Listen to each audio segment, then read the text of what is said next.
السلام علیکم، کیسے ہیں آپ سب؟ کوئی انسان سارا سال کسی دوسرے کا اتنا نقصان نہیں کرتا جتنا خود اپنے آپ کا کرتا ہے۔ سارا سال اپنے معدے، جگر، آنتوں، دل و دماغ کو ایسے امتحان میں ڈالے رکھتا ہے کہ نہ جانے انہوں نے کیا قصور کیا۔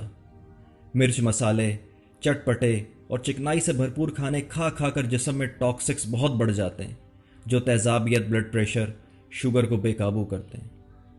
لیکن پھر آتا ہے رمضان کا برکتوں والا مہینہ، جس میں روزہ رکھ کر ہمارا جسم بہت زبردست تبدیلی لاتا ہے۔ روزہ رکھنے سے ہمارے جسم میں کیا تبدیلی آتی ہے، آئیے دیکھتے ہیں۔ پہلے 2 روزے، پہلے ہی دن بلڈ شوگر لیول گرتا ہے، یعنی خون سے چینی کے مضر اثرات کا درجہ کم ہو جاتا ہے، دھڑکن سست ہو جاتی ہے اور بلڈ پریشر کم ہو جاتا ہے۔ ہمارے اعصاب جمع شدہ چربی کو اپنے سے آزاد کر دیتے ہیں، جس کی وجہ سے جسمانی کمزوری کا احساس اجاگر ہوتا ہے، تھوڑی بہت کمزوری محسوس ہوتی ہے۔ اس زہریلے مادوں کی صفائی کے پہلے مرحلے میں تو ہلکا سر درد ہوتا ہے، تھوڑے بہت چکر بھی آتے ہیں، منہ بدبودار ہوتا ہے اور زبان پر مواد جمع ہوتا ہے۔ تیسرے روزے سے 7ویں روزے تک جسم کی چربی ٹوٹ پوٹ کا شکار ہوتی ہے اور پہلے مرحلے میں گلوکوز میں تبدیل ہو جاتی ہے۔ بعض لوگوں کی جلد ملائم اور چکنی ہو جاتی ہے، جسم بھوک کا عادی ہونا شروع ہوتا ہے اور سال بھر مصروف رہنے والا نظام ہضم تھوڑی آزادی محسوس کرنے لگتا ہے۔ آپ کے جسم کے وائٹ بلڈ سیلز قوت مضافت میں اضافہ کرتے ہیں۔ کبھی کبھی سینے میں یا پھیپھڑوں میں ہلکی سی تکلیف محسوس ہوتی ہے، لیکن گھبرانے کی بات نہیں۔ یہ اس بات کی نشانی ہے کہ جسم سے زہریلے مادوں کی صفائی کا عمل شروع ہو چکا ہے، اور ساتھ ساتھ آنتوں کی صفائی اور ان کی مرمت کا کام بھی شروع ہو جاتا ہے، اور ان آنتوں کے اندر لگا زہریلا مواد ڈھیلا ہونا شروع ہو جاتا ہے۔ 8ویں روزے سے 15ویں روزے تک آپ پہلے سے زیادہ توانا محسوس کرتے ہیں، دماغی طور پر چست اور ہلکا محسوس کرتے ہیں۔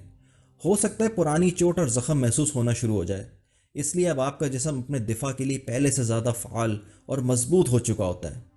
جسم اپنے مردہ یا کینسر شدہ سیل کو کھانا شروع کر دیتا ہے، جیسے عام حالات میں کیمو تھراپی کے ساتھ مارنے کی کوشش کی جاتی ہے۔ 16ویں روزے سے 30ویں روزے تک اب ہمارا آدھا رمضان کا مہینہ گزر چکا ہے۔